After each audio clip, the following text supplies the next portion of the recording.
I was thinking it would be funny if you told a very, very brief anecdote of early Matt Landau. Oh man, you know my favorite. Which one? Que hace Matt? Tell the listeners what Que hace Matt refers to. Do you remember that? Yes, of course I remember it, but they don't. Yeah, que hace Matt. Yeah, like 19 hours of waiting for a taxi. Oh yeah, I think that's a good one, don't you? Yeah, go for it. So I want to say maybe your lifelong love affair with Casco Viejo began with you and I going there one random evening, and then like a typical bad plan with no good planning, waiting, an hour and a half for a cab? Yeah. And then realizing there were none, hoofing it over to the... Because it was like a ghetto of a neighborhood a bit. There was no lights, no tourists. Yeah. It was pretty rough. It was, calling it a transitioning neighborhood or whatever would be nice at that moment. And so we ended up hoofing it over to the police station, and they gave us a ride. They took pity on us. And I'm pretty sure they thought we were a couple or something. And they drove us home, and a young police officer just grilled us, with really good questions about so what are you guys doing down here? Yeah, he was curious. He was sincerely curious. Yeah, in the nicest possible way.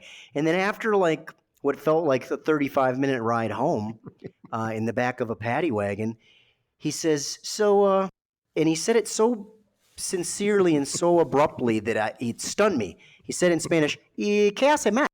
And I'm like, excuse me? For those who don't know Spanish, what's Matt do? And it was so funny and so weird, like you were my secretary or something. So what, he basically is like, so how's Matt figure into this equation? And I just thought that was so funny that I'll never forget it. I'm like, what does Matt do, really? I'm still asking myself that. Like, in fact, Matt, we got to talk on Monday about your compensation.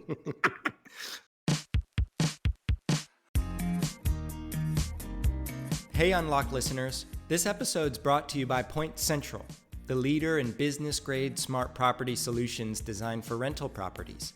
Point Central's technology helps you increase property safety, reduce operational costs, and improve guest satisfaction. Head over to pointcentral.com/VRMB to learn more. And Rental Guardian.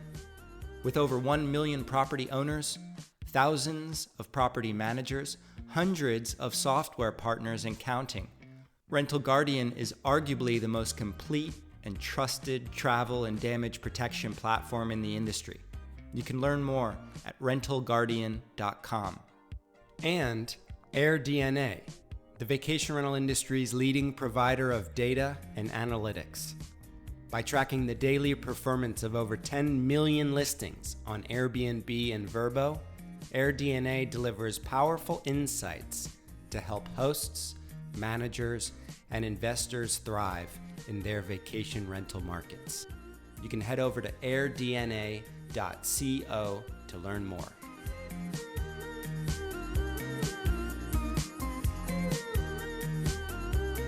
Hey, dudes. Hi, Matt. How are you? Hey. That's how you salute people here in Miami. You say, hey, dudes. Oh, really? That's new. Yeah, I just learned that. In fact, I've been getting acclimated to Miami culture. I think I really fit in down here. I can see that. I think you do. I think you have that Miami in you. You open shirts and tan. I wear my open shirt. I wear my open shirt all the time. The neon clothing, the plastic surgery. Oh, yeah. What? I've got the plastic surgery, not yet. But you guys will appreciate this. This morning, I decided to go for some juice because, Miami's famous for their juice bars.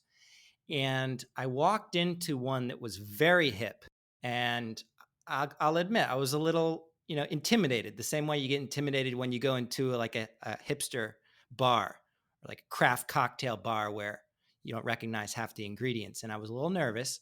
And I walked in there and I was trying to decide what I wanted to get, and the menu was so foreign looking, like all of these ingredients that I just did not recognize. And there was a line was building up behind me, and the pressure was mounting. And I'm in Miami. I got to really own this. So I said to the guy, you know what? I'll just take one of these. And I pointed to the right, there was like a tall cup with what looked like some like foliage coming out of it. And he goes, one of what? And I pointed at the thing again, one of these. He said, that's a plant. It was literally a plant with a little vase that I swear looked like an elaborate smoothie. And he said, sir, that's a plant. I said, oh, in that case, I won't have that. So yeah, just to say, like, I'm really fitting in here. I'm acclimating quite well. With that said, Miami is kind of like Central America, isn't it? Yes. So this is a question you get quite a lot. I've been present a bunch of times when you meet people and they give you the exact same question. And it is, why Panama? How do you end up there? Why? Yes, that is a common question. And that's actually a perfect segue to today's interview with Casey Halloran, who I consider to be my earliest mentor. And the why Panama, the answer is Casey. I originally connected with Casey as he's an alumni from the University of Richmond, where I went to school. We had a brief meeting in Charlottesville, Virginia. He convinced me to come down and work for his luxury travel agency in Costa Rica. Didn't require too much convincing, but he basically gave me the most conducive environment for an entrepreneur to learn, both in the ecotourism rise of Costa Rica, but also within his company that was small but growing. And eventually it was also Casey who expanded his travel agency down to Panama, suggested I come down and explore it. And he and I wandered to Casco Viejo for the first time together. He'll tell you about it in the interview. We got a ride home from the cops. And that was the beginning of my Panama story. Did you ever know? Yeah, this is going to be a fun one because of that. And also, I mean, Casey's still operating a pretty unique tourism business in Latin America. It's kind of turned into an empire since you've been around. And hearing him deal with, accept, and sort of face the challenges of COVID and then come out the other side and what they're working on and how they're trying to kind of face the way the travel industry is going to be moving forward. I'm glad you guys stayed friends. I'm glad that we've got someone so close to us in Panama that is such a big part of your journey, and I can't wait to hear this whole interview. Yeah. What I admire most about Casey, he's a systems thinker. He thinks things through holistically down to the very root. And this pandemic has caused has created such a challenge in Costa Rica, where the vast majority of their travelers were flying in from abroad, that he has been forced to flex his systems thinking muscles. He has really, I think this is the biggest challenge that he has ever faced professionally. And it was quite cool to hear him walking us through how he aims to resolve those problems. But of course, not without his enthusiasm and his excitement and just the general way that he gets stuff done. So I too am very, very proud of this one. And I'm actually very excited to share with all my vacation rental colleagues where my travel and vacation rental story first got started. And that is with KC. So should we hit play?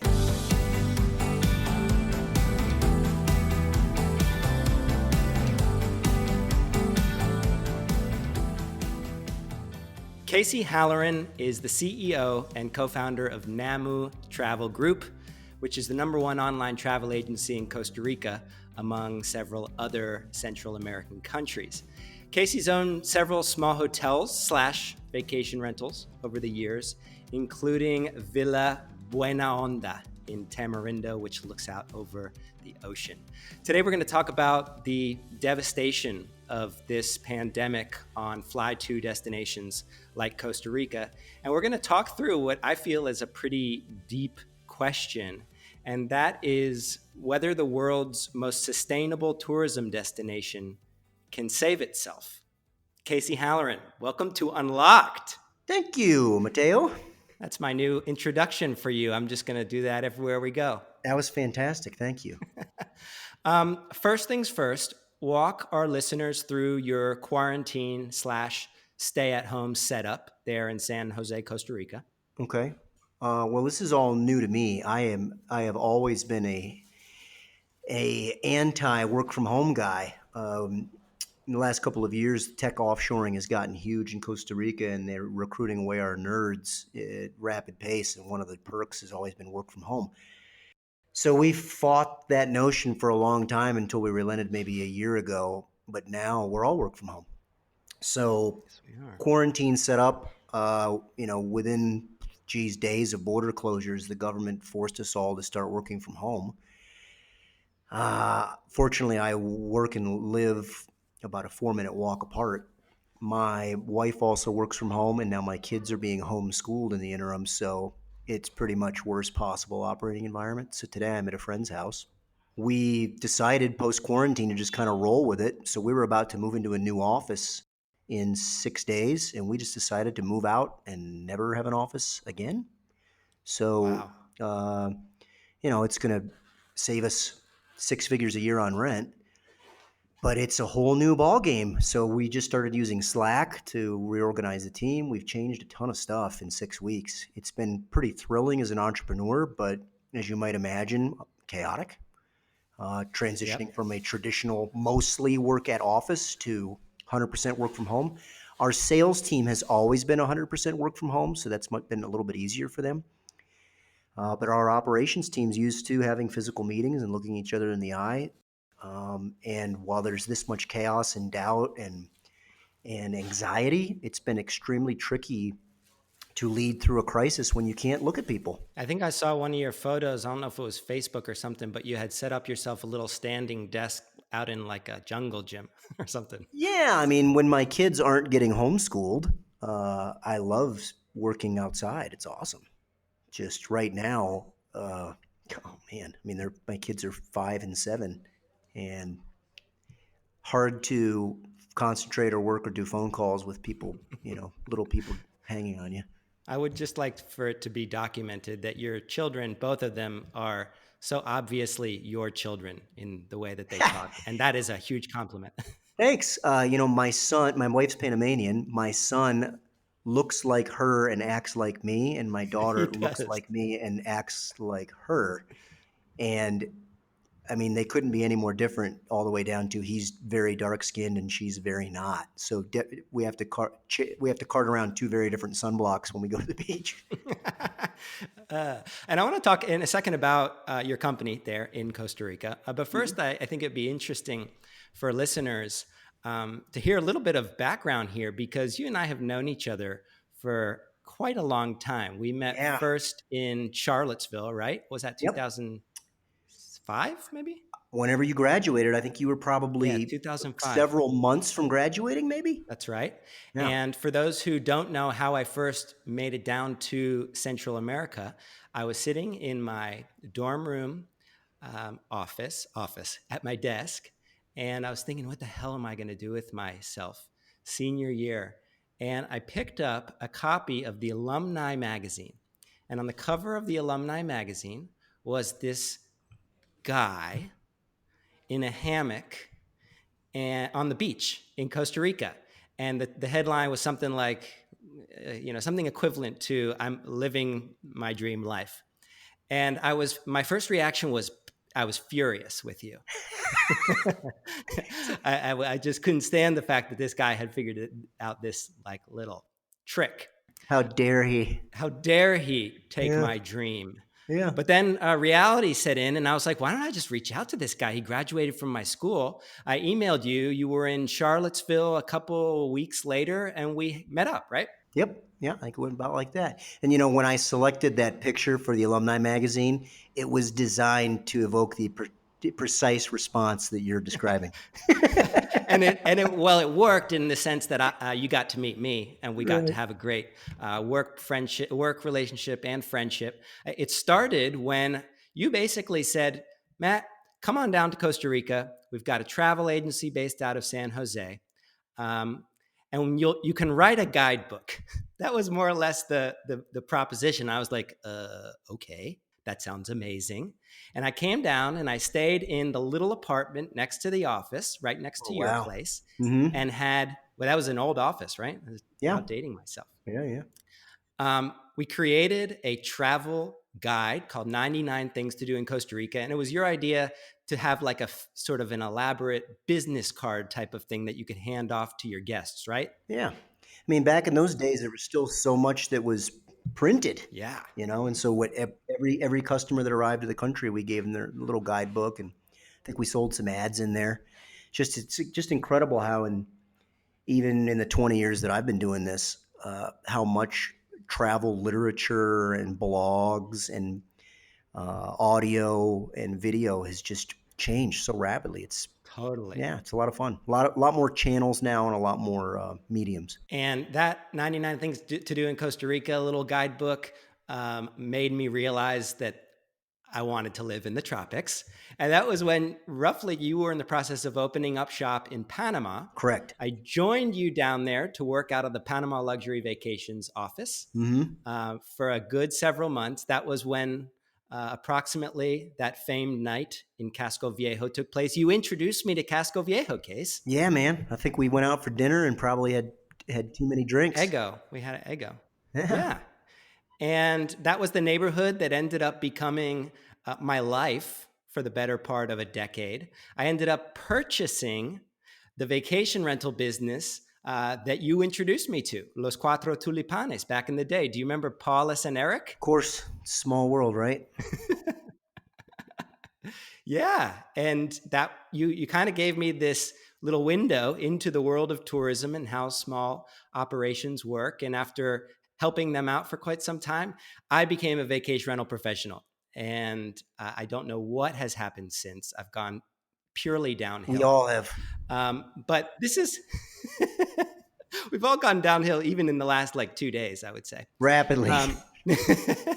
But this is where KC fits into my life. And a lot of people have heard me referencing you, of having turned me on to technology and onto travel. For all those people, this is that KC. It's so funny because I was thinking about the other Casey Harding, who is Mr. Casco Viejo, and how many times we get confused. And I'm always like, am I the other Casey or is he the other Casey?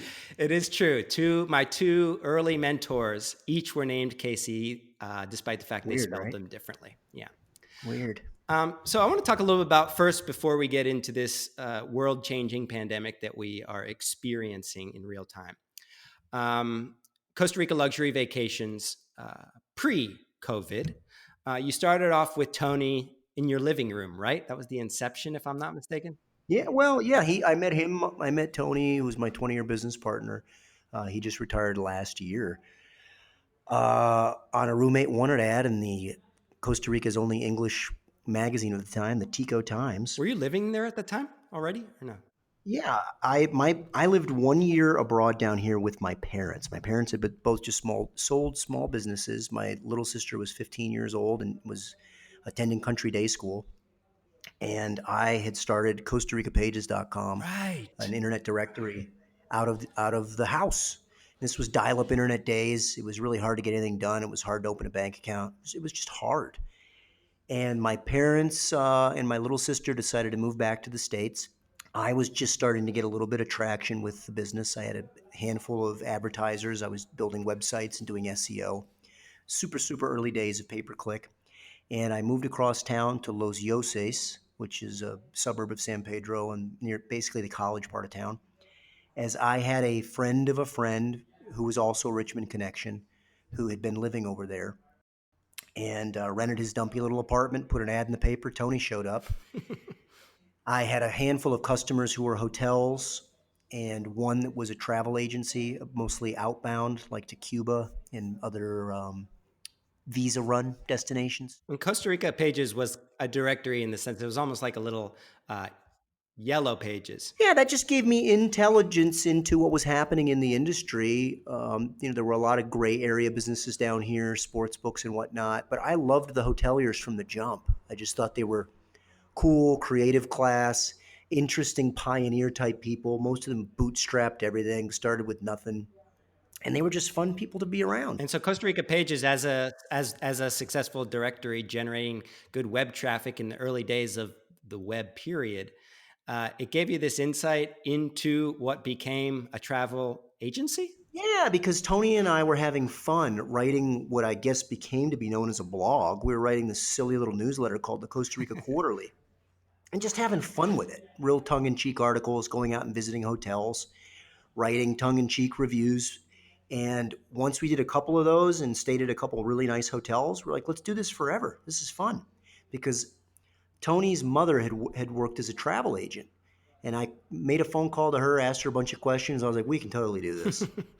And then we started. We moved across town to Romoser stroke Pavas because that's where the U.S. Embassy is. And there was the first area with cable internet. And we opened shop. Started with 2 people, 4, 8, 16, 32. It went way better than planned. The timing was really good. And I want to talk about what I think is your really good timing, whether you're aware of it or not, in a little bit. But what was the approximate cost structure of this Costa Rica luxury vacations business, just for those who don't know exactly one similar to it? Like, what is the main overhead and what does it do? Well, when we started, this is the beauty of being young and stupid. All I knew how to do was SEO and pay-per-click. And this was such early days in So pay-per-click. stupid. Yeah, and these we were living in the office. The office was the apartment, so our rent was cheap. Pay-per-click at the time was cheap. We're talking 20, 30, 40 cents a It was click. like Google AdWords, right? Early days? Yeah, Bing, AdWords, Yahoo, and all the precursors to that, which was called GoTo.com. They changed it to Overture, and then Google, and then Yahoo bought it and ruined it. So our cost structure was really advertising, rent. I think we paid ourselves maybe $500 a month, and then little by little we hired employee 2, 3, 4. Most of our sales team was highly commission based. And the rub was we didn't really understand how to charge customers correctly or calculate taxes. So I'm sure the first 10 customers traveled on our dime. We didn't know what we were doing. But it was an incredibly lucrative business for a long period of time because the cost structure was mostly variable cost, and most of that was sales and marketing costs. And the actual product that you're selling here is kind of a curated package in Costa Rica. You are based there, so you are able to go and meet your providers and experience the experiences. That's kind of there were other agencies of the same model around, and what made you guys different? The original pioneer agencies were very much middlemen. They were ground operators for US based agencies who were out there shipping catalogs. So our model was direct to consumer and 100% internet. Right. So we got real big real fast because we were so concentrated on the one thing we knew, which was SEO and pay-per-click. So we didn't risk any money on anything that wasn't hyper trackable and we knew had high ROI. So it was it's a much more closed loop when you're direct to consumer. You learn really quickly what works and what doesn't. Plus, because we're down here, we knew these properties inside and out, and we were dealing, with boutique customers who want unique experiences to boutique hotel owners that are really unique. So it's just sort of a one-to-one match. Also, because of the directory, these were the hotel owners that we knew and would actually do business with us. They were the only people that took us seriously. Because these were all small, bootstrapped. It's just a lot of similar values.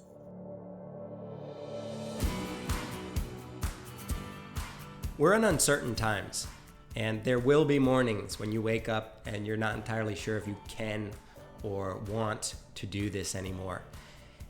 I like to use these uncertain times to trick myself into making decisions that I secretly know I should have made a long time ago. Point Central is the leader in business-grade smart property solutions for vacation rental managers. Their technology helps you increase property safety, reduce operational costs, and improve guest satisfaction. In the wake of this crazy pandemic, there is no more important times for something like a connected door lock that eliminates manual, old-school key transfers. Things like controlling your utility bills with scheduled set points so renters can't drastically raise or lower the temperature and you don't physically need to be there. Things like preventing expensive maintenance projects simply through real-time alerts so you know when a device is on the fritz. Head over to pointcentral.com/VRMB to learn more. Use these uncertain times to trick yourself into making a decision that you know your business can benefit from. Now let's get back to the show. So fast forward a little bit for me to Costa Rica Luxury Vacations and the broader Namu Travel Group. Up until about a couple months ago, you began expanding. It looks like you made some acquisitions. What are the main pieces of that puzzle as of 3 months ago? For 19, yeah, we're in year 20. For 19.85 years, this has been a fantasy. Travel to Latin America has grown incredibly. Travel bookings via the internet has grown incredibly. Sure, we've seen a lot of competitors come and go and whatnot, but our model in general has not changed dramatically in almost 20 years. The acquisition, expansion into certain other related businesses and out is why we call ourselves the Namu Travel Group. We book 7 different destinations. In each destination, we're branded locally. I'm just a big believer that people want specialists, and so in Guatemala we'd be Guatemala Vacations, Belize, et cetera, et cetera. So we've never gone with the whole ABC travel route. The only reason we even talk about Namu Travel Group is so that the employees know where they work. What is an ABC travel route? I'm just saying there's so many different agencies that are called XYZ Travel and sell everything. Right. We're a Central America specialist. We do a teeny bit of South America in the form of Colombia, a tiny bit of Ecuador, but really our focus is on the 7 countries of Central America, and it's really more like 6 because we don't do much with El Salvador. So for that reason, we refer to ourselves as the Namu Travel Group because there are a lot of different brands in our business. Even, for example, fishing. We have a fishing subspecialty. We have a vacation rentals subspecialty. We do own and operate our own hotel. So these things some of these are separated as different corporations. Some of these are just subdivisions of the same business. But we just refer to ourselves as Namu. Namu is the native in Costa Rican for jaguar, and jaguar is sort of the most sacred beast in Central America. Just about every native tribe, put the jaguar pretty high on the pantheon of things to worship. And speaking of things to worship, vacation rentals, as it fits under the Namu umbrella. Did you like that segue, by the way? I like it. Pretty smooth. The majority of my community, my colleagues, are professional vacation rental managers. They are Mm-hmm. not hobbyists. These are people who've built really fantastic little empires, if you will, of hospitality. They do all the Mm-hmm. little things right. You work with vacation rentals, not as much as you do hotels, but you've kind of seen that evolution as well, right? Oh, absolutely. So, our biggest hurdle, we book a ton of vacation rentals. I would have to break it out and tell you what percentage of bookings they are, but it's significant. I would guess it's in the mid-20s of our total bookings are vacation rental oriented. Our challenge in a developing place like Costa Rica is rules, regulations, norms, laws for consistency. So we primarily deal through property management companies. I probably would count on one hand of the property managers that we really, really trust and love to deliver a consistent experience. Mm-hmm. And there are only a handful of projects in the country that have really consistent, high quality check-in experience. Mm-hmm. So our tendency is inside projects and with vacation rental experts. We do a little bit of individual homes, but almost 90% of those are inside communities. Mm-hmm. And I'm guessing that as the travel agent here in the middle, it's not that these individual homes are less attractive. It's that you can't really book them at scale, or at least have an alternative if it's booked, right? That's the word. Yeah. Our guests really demand a quasi hotel experience regardless of where they're going. They don't care if it's a vacation rental. They expect it to be really good. They expect there to be service. They expect it to be clean. And there's only a handful of these places that are run that well. Mm-hmm. And you get into peak season in terms of cancellations or overbookings.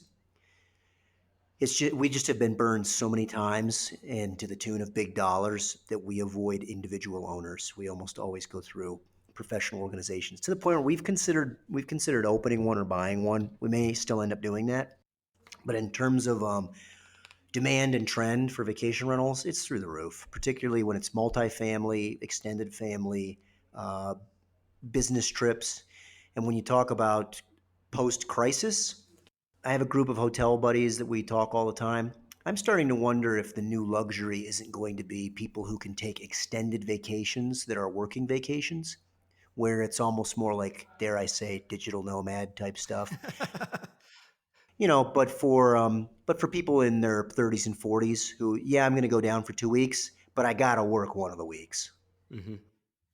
Yeah, I love that. And so vacation rentals positioned nicely, huh? Yeah, I mean, when you got to get work done, even though my hotel is closed right now, we're closed until we have a clear understanding of border reopenings.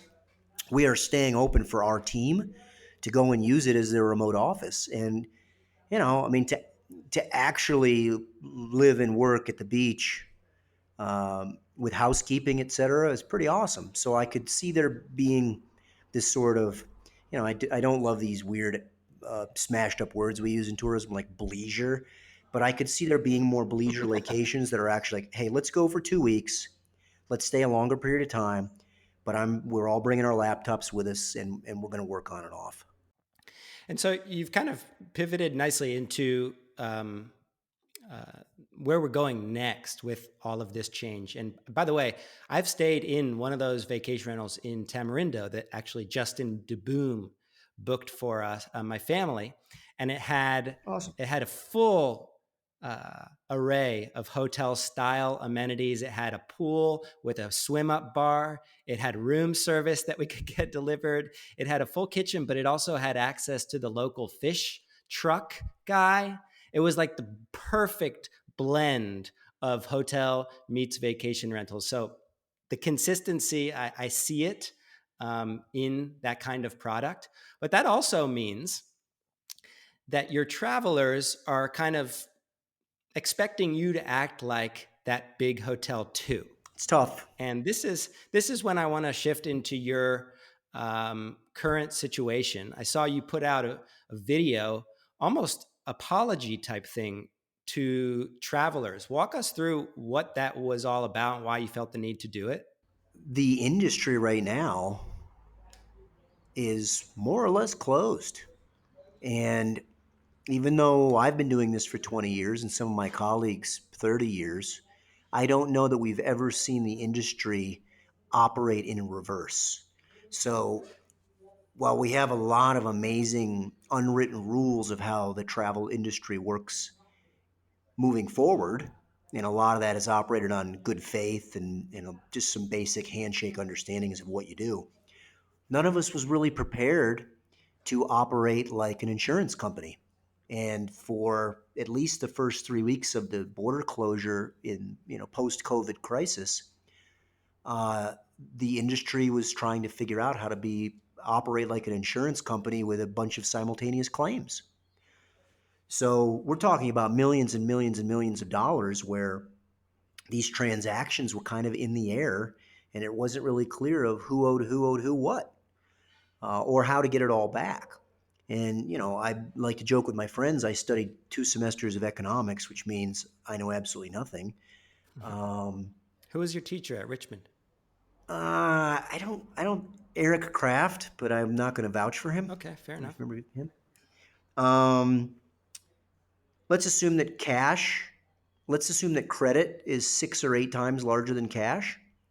This entire industry has run on credit, from the customer swiping his credit card to the payment processor forwarding that money to me forwarding that money to the hotel, and on and on. Even though my business attempted to run darn near perfect current ratio for a long time, meaning we could meet all of our debts if we had to at the same time. Most of the industry doesn't run that way. Everybody's riding the biz or riding their cash flow just a little bit. Right. So when all of a sudden all of this credit stopped and all the money attempted to flow in reverse, guess what? There's not enough money. There's not enough Mm-hmm. cash in the world because we're all riding some degree of credit. So in the first few weeks post crisis, the problem was so big and so new that the reaction of a lot of the industry was just full on panic. And in that panic, it was basically do nothing. And do nothing meant no refunds, no refunds from the hotel or tour operator to me, meaning that I can't then refund the money to my customer, meaning the customer then is screaming at the credit card. Uh, Even the trip insurance companies that were supposed to insure the trips weren't coming through. Everyone basically was declaring global force majeure at the same time. So this wonderful good faith business, particularly amongst the small and mid-sized businesses, just kind of lost the good faith. And so my concern for my customers and for the ecosystem of the industry is, how do you recover faith when it's been lost? And I'm still concerned going forward as new bookings do arrive and everyone tightens up their credit, everyone tightens up their terms and conditions, everyone tightens up their payment policies. It's going to be a real tough row to hoe. It's almost like when a government, undergoes austerity measures when they're in trouble. Sometimes you accelerate the problem. So I'm just trying to do our best. We're trying to, as an organization, continue to operate in good faith, even if that means refunding some money that we don't have. Um, to try to grease the wheels of this thing going forward and restore the faith. Yeah, I think that's a very similar position that a lot of vacation rental managers found themselves in. They are integral to local communities. They do um, have bills to pay and mouths to feed. They're small businesses, but at the same time, they also want to preserve that goodwill. They do run into the ability to pay for something. They do have to um, let off uh, employees. And I think you had to go through a pretty difficult process too on the staffing front, right? Awful.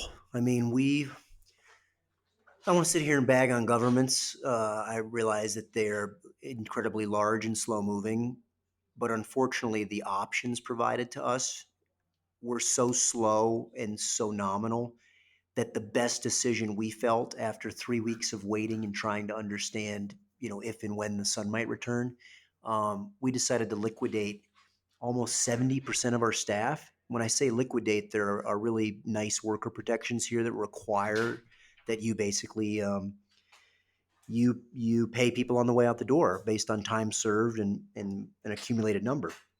And the other piece of that is that gives them access to their public pension. I'm very concerned that in some of these developing nations, those pensions might not be there very soon. So that was the really, really hard decision we made, but it was done in part to save the company, but also in part I wanted to make sure that our workers were protected. We hired back a chunk of those people. I hope that as soon as we have any clue about arrivals or new revenue, some of these folks who were very dear to me and worked with us for 20 years, some of the original people, that we can hire them back. You are also somebody who doesn't just complain or gripe. You like to have a plan, or you like to propose a plan at least. I remember in the early days when you sent that letter to Ruben Blades. You remember that tourism letter, an open letter? Was that Ruben? You wrote that too in Panama, I think it was. You put together something of a 5-step plan to rebuild um, this destination that you call home. And I was thinking it might be cool just to share those main steps with folks and give a little summary of each, with the understanding that they apply to any kind of community, both geographic, whether it's a neighborhood or a city or a state, but also um, virtually. Could be a group of professionals, it could be a niche you game to walk through. a couple of those steps that you propose as ways to recover goodwill? So you mentioned back to my Panama days. I don't know how much, and maybe you've done more of this than me in your industry, right? No good deed goes unpunished. If you stick your neck out there and try to organize, particularly entrepreneurs, I think that we're all inherently suspicious of group projects, you know. But I believe this problem is so big that it's probably and if you love boutique business and small and mid-sized business, that I think makes a lot of these destinations wonderful. Sooner or later, we're going to have to band together. And because some of these traditional institutions, I don't believe are functioning as quickly as they should, I think it's up to a lot of small and mid-sized business owners to engineer our own solutions to fill those gaps. Some of that I think is going to be establishing new protocols regarding um, client protections. I am concerned that some of that's going to get foisted upon us anyway in the form of payment processors requiring more bonding. Perhaps we're going to all have to sell everything with ironclad insurance included. Maybe we're going to have to eat some of that cost. Mm-hmm. I'm not sure. So I've been talking with some other people in the industry about what we might do on unified policies and procedures. But in the short term, I'm more concerned about, because we're already seeing massive layoffs in the country. I'm concerned that a lot of people are going to run out of money to feed their families really soon. So the most immediate thing we're working on is there are a lot of small businesses and small tourism chambers that put together food banks. So our team is pretty good at selling and marketing. We're trying to sell and market, you know, our client and fan base to help out a little bit to fund these food banks. That's our short term concern. Longer term concern is restoring. In Costa Rica we have the phrase "pura vida." I'm not sure what is that, Le Bon Ton Roulette in New Orleans. That is, yeah. You've just got great accent too. Thank you. Every destination sort of has their thing in terms of like what makes the place special. I'm a little concerned that because we're kind of at the end of a, I don't know, decade plus long cycle of things being amazing, that we've squandered a little bit of the Pura Vida and we've got to get it back. And to me, that's basically the balance of the locals and the workers with the industry itself, the customer, and then last but not least, the actual destination, whether that's the culture or the history or the environment.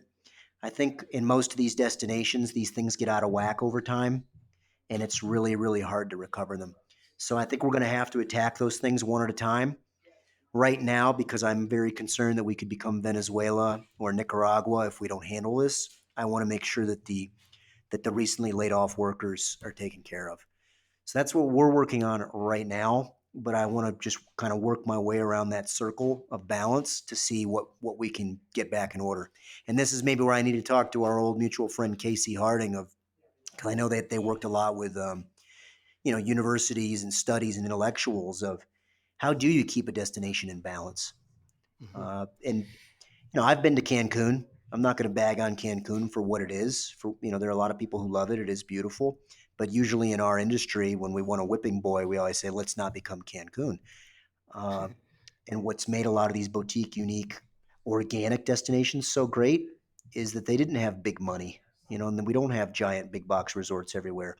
So I think we're going to have to figure out a way to collectively save the industry, save the destination, et cetera, or we're all going to end up working for giant branded, hotels or OTAs. ABC travel agency. You got it. Um, one of the challenges it sounds like you're presented with is a lot of independent entities.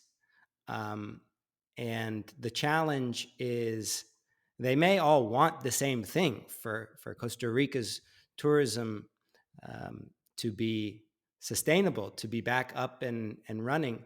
But the big challenge is getting them actually onto the same page, getting them into the same room, having them work in sync. Have you thought about any of the first steps worth taking in that department? And do you think that it needs to go through an existing kind of organization, or is this kind of pandemic the type of thing that should be spawning new movements from scratch? I would choose B. I think in these moments, it's when you realize that even a lot of these existing institutions are at the end of a 10 or 12-year cycle, and we've all gotten a Hmm. little fat or a little lazy and a little far away from our mission. What are some of So those institutions, do you think? I'd say some of the governmental and NGOs, Hmm. uh, some of the banks, Hmm. some of the consumer protection services. You know, I don't want to sit here and rant, but my mind has been a little blown at how a lot of the things that were supposed to work, a lot of the firewalls just did not work. Hmm. So I think it's time. I'm trying to get my head around some of these things, but I think that there's opportunities with distributed ledger technology and blockchain.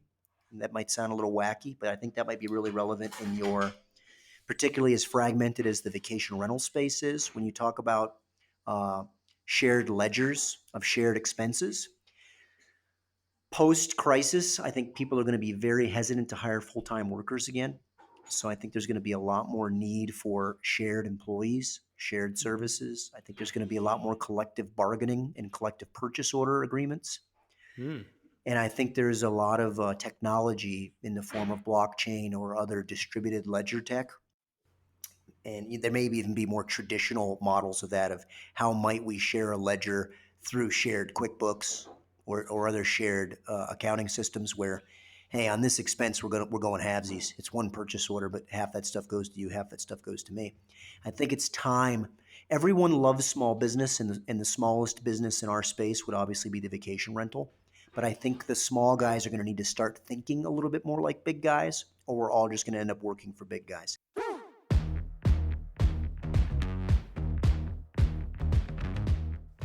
Now is an exceptional time to brainstorm all the potential ways that your business can generate new revenue in addition to just the stay. It's also a great time to look at your operational costs, where they can be cut or merged. And it's also a fantastic time to think about the tools you are using to reduce risk. Rental Guardian's one of the most complete and trusted travel and damage protection platforms in our industry. You need to protect your revenue, but you also need to protect your guests. You need to protect the properties that you're managing. Rental Guardian delivers best-in-class travel protection, damage protection, and liability protection for over 600 managers around the world.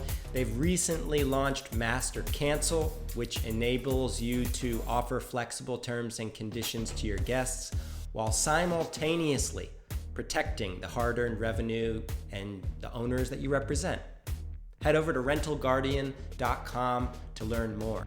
Use this moment as an opportunity to assess your revenue streams, your operational costs, and the tools that you are using to mitigate risk. Now is the time to build.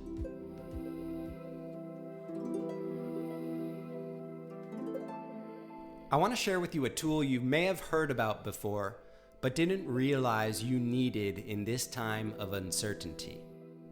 A lot of us are wondering where the industry goes from here. Lots of markets are seeing impressive rebounds. Others are still struggling to get by. Some are opening and then closing and then opening again. The only way to understand how things are playing out in your market is to dive into good data. And that's where AirDNA comes in. Instead of eyeballing numbers or going off your gut instinct, you can subscribe to any city or neighborhood and get access to interactive charts, dynamic pricing calendars, market comparison tools, information on your competition. They even have these really cool future-looking metrics, which gives you an idea of how things are looking over the next 6 months. Whether you're a host, a property manager, an investor, even part of a tourism board, AirDNA delivers powerful insights for understanding and navigating your short-term rental market. You can head over to airdna.co to learn more. The other side of this in your space, obviously, is the Marriott, et cetera, are all seeing that people want vacation rentals. People want that connection to the local place and a little bit more freedom to roam. It's just the cost structure is brutal. It's hard. So how do you then get 5 vacation rental owners to band together? How do you get 5 properties to act as one? And I think we're going to have to use a lot of technology now that maybe we didn't think we needed prior, where we are lashing our virtual lifeboats together to have a little more collective bargaining power. What would be some pieces of tech that could, apart from blockchain, that could step in there? Well, I don't quite know yet. So even in my little business, we got big out of necessity, but we tried to act small. So we tried to act small by having separate accounting, separate corporations where proper, and interbilling. So I think a lot of the existing accounting systems will let you do it. I just think that no one had really necessarily seen the need until now. So I think if you have any decent install of QuickBooks or fancier accounting, you can, if you get to the size that I was, if you get to a certain, you should probably subdivide your business, so that you maintain the swiftness of being a small business. But then when it comes to big purchases or big negotiations, you can act big where necessary. So particularly amongst vacation rentals and property managers, I think there just has to be some degree of collaboration. Mm-hmm. It's how do you do it without people being paranoid of like, am I going to play second fiddle here? Or is somebody going to get the lion's share? All the paranoia. Yeah. Have you ever come across an association that seemed to unite a bunch of fragmented individuals? One of the first that comes to mind for me is the Beer Brewery Association. That's definitely not what it's called, but it's all the microbrews in the States banded together and created a singular voice that was able to stand up to legislators and against. Smart, right? Right. Have you ever come across another type of organization that you think has achieved that kind of thing? Mm, I, the rub in Latin America is there doesn't seem to be a lot of trust. I think Mm-hmm. that's almost like in the DNA of many years of difficult occupation by the Spanish and civil wars and whatnot. Could be wrong. I'm not a sociologist, but some of the tourism associations that are smaller, the ones that are out in the remote beach towns, some of them have really a lot of success. I think we probably might have to look outside of our vertical to see where it's been well done. Things like agricultural cooperatives, things like fishing cooperatives, where it's like, hey man, I didn't catch any fish today. I fished. Are we splitting this or what? Mm-hmm. So I think that we're probably going to have to look outside of our segment. I think we've all been fat and happy. We don't know what it's like to have a famine. We don't know what it's like to have 5 days of not catching fish. Now we do. So I think we're probably going to have to look more to the agropecuario. I don't even know how you say that in English. Basically agriculture, fishing, etc. To see how have the small farmers, the small organic farmers who've got really good product, who are very proud of their product, maybe coffee as Mm-hmm. well, and some of the other products that are, how have they organized in a way that still worked, maintained high quality, but gave them collective bargaining, sometimes against the government, sometimes against the bank, sometimes against the Coca-Cola or beer distributor. Uh, dare I say sometimes against the customer? I really don't like that because I'm customer-centric business, but at least sometimes you need to have a consistent Totally. message to the customer Yeah. so that they're not getting yanked around. Yeah. 100%.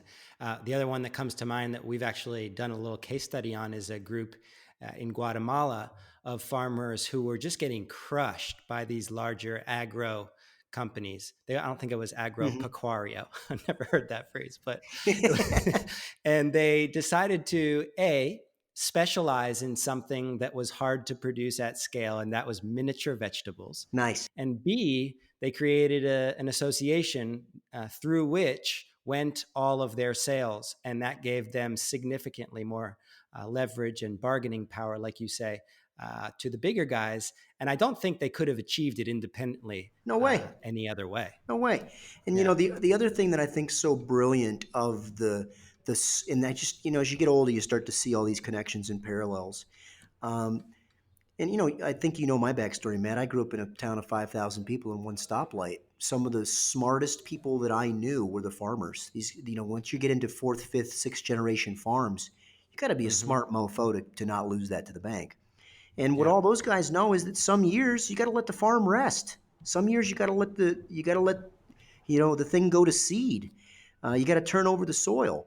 And I think that's part of these destinations where, and I will confess, that's never really been my bag down here. I've never really been an eco warrior. I know it's important, but we've never been organized enough as a group to say, there's some times when you've got to let a destination green again, or there's got to Hmm. get to a point where you say that's enough construction. We need 3 years of no more buildings, or can Yeah. we agree to not go higher than 3 stories? Because unfortunately, at some point, the huge dollars come in, particularly where tourism then meets real estate, and before you know it, we inadvertently ruin a destination and nobody wants to go there. And we have a pile of them in Costa Rica that are darn close. I'm sure you can name one or two in Panama that's darn close to not being cool anymore. So, it's cliche to say it, but we kind of have to save these places from ourselves. Because before you know it, you're chasing 20% growth every year, and you're starting to make dumb long-term decisions. Yeah. It really does boil down to this uh, if we don't save ourselves, who will? And I think your main underlying narrative here is that it's certainly not going to be these systems and these institutions that have been breaking. Now may be the time that you absolutely have to step up and start doing stuff. I loved this quote that you put. It wasn't a quote, it was just a thought that you had on, I think it was LinkedIn. You said, if all our balance sheets are red and investments tied to the old currency are heading to zero, why not leverage goodwill? If we lose everything, goodwill may be the new default currency. And that's a nice, hopeful way of thinking about the future. Look, you know me darn well. The dollars and cents in business is unfortunately how we keep score. Uh, Most small mid-sized businesses, we run on our income statements. There's no time to look at our balance sheets. What's been fascinating about a moment in time here where effectively we were closed inadvertently is now we're all running on balance sheets. So then we bring in really smart financial consultants to look at our Mm-hmm. balance sheets, and of course, it's a horror show. How do you mark to market anybody's assets right now? What's anybody Mm-hmm. worth? So after 2 weeks of tossing and turning and looking at this thing, I'm like, not once has anybody talked about the goodwill of this business. And my relationship to these Mm-hmm. other suppliers in the industry, our relationship to our top customers is 1000% goodwill. Even the employees, even the people, as we had to say, trust us through this. Trust, we couldn't liquidate every employee and pay them the same day. We had to say, trust us and let's work out a deal. So right now, with my remaining business partners, everything's come back to trust because everyone knows there's not enough money. So you're going to have to trust that I will have it next week, or you're going to have to trust that we will come back. And then we're looking at all the suppliers with whom we work and we go, who do we still trust? Who did we always trust? So now the only thing we're talking about in one form or another is the goodwill. Then you wonder, why are we in hospitality anyway? Isn't there a million different ways of translating the word goodwill to Hakuna Matata or Pura Vida or whatever? And so that's sort of my thesis on this entire thing. It's like, man, they're wrecking the currency. We're going to print whatever's after a trillion. If our assets are all garbage, probably for a good period of time, and then if the banks and the credit card companies all tighten up, there might be a whole pile of bartering that's going to get done. And so in the first few weeks, we had to try to claw back a lot of money from suppliers, which wasn't fun, to annoy your friends, uh, who don't have enough money, and they're going to have to choose who they pay and who doesn't. So we half joking, there's a lot of gallows humor in the last few weeks. and we have jokingly redubbed our clawback to scratchback because there's not much to be clawed. And now it's gone from scratchback to back scratch, which is we're trying to help these guys, because we can't afford for everybody to go out of business. It'll be scorched earth. The farm is ruined. The well is poisoned. Who wants to go back to that? In Casco, I don't know if I ever told you, I created a currency. Yeah, it's awesome. Yeah, it actually seems super relevant right now. Um, Totally. we had a neighborhood that had all kinds of problems: trash, beach that needed cleaning, lights that needed fixing. We didn't necessarily have a whole bunch of money, but we believed that buenas obras, good deeds, were worth something to one another. And so we created a custom poker chip set of different values. We made a store in Casey's Santa Familia building. We had all kinds of amazing donations from neighbors, things like flat screen TVs that they weren't using, or soccer jerseys. And these tokens, these buenas obras, were beginning to distribute into the community. They were being traded from one hand to another for simple, good acts of kindness. And that single currency, of course, that when people started faking the coins, they started, you get into some new territory if the thing actually starts working. But it was proof that goodwill is something that a community can run on. And the best part is it's tax free. That's right. That's right. You are the bank. Casey, I want to move into my last question for you. You, to me, have always had a real knack, and I don't know if it was if you're intentional about it or if it just happened by accident, of finding yourself at the beginning of booms. Not to say that there weren't any busts, but you kind of placed yourself into the growth of the internet with your CEO and website skills. You placed yourself into the growth of Costa Rica as one of the world's most sustainable destinations. You haven't had to deal with a crisis like this that flips everything upside down, but using that vision that you've got, are there any main patterns that you see emerging post COVID, both in travel and just more broadly? I think the biggest thing is exactly what we're talking about, which is we know the whole world wants boutique unique. We know the whole world wants to feel connected to destinations. We also know at the same time that banks and insurers don't quite know how to hedge against that. So when you talk about a trend, a gigantic macro trend, I think at some point, sooner or later, some of these gigantic hedge funds that are sniffing in and around travel, instead of the Hilton trying to fake it with the Curio brand, instead of these Andas, etc., trying to feel local and connected. I think at some point the big money is going to figure out this other Airbnb type space, because the whole world wants boutique and unique. Just the banks and the money haven't yet quite figured out how to measure the risk. So my team and I are working on something. I don't want to throw it out there because it's too early, but I do believe that even if this whole boutique unique, even if all of the small vacation rental guys go bust, even if the vacation rental units go bust, they will be back, because ultimately it's always up to the consumer. But I think somewhere in that macro world of insurance, financial services, payment processing, there's going to have to be a better way to measure the risk versus just turn it off. Because I do not believe that in the end the customer just wants to go to the Marriott.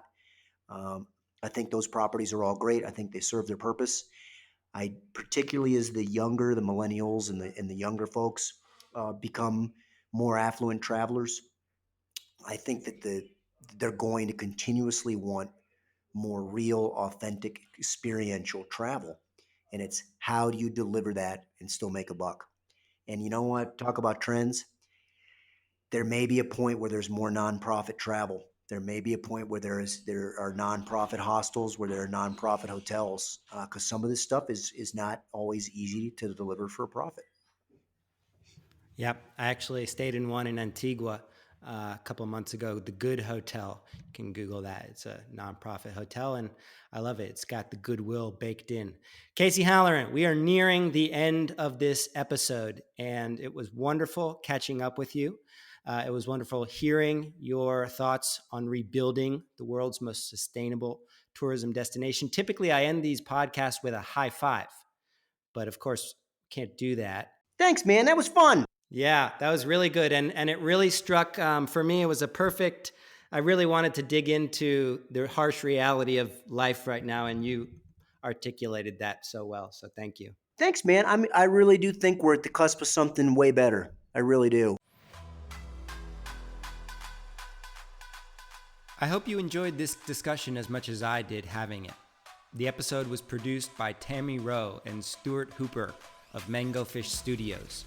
Our intro song is The Moon of Pajang by Instant Party. And if you feel inspired, please consider sharing to social media with your big takeaway. We love takeaways. They make us feel great. Lastly, if you want to receive updates, you can do so at vrmb.com/mmm. And if you want to join our virtual community of vacation rental professionals, become a member of VRMB's Inner Circle today. Until next time.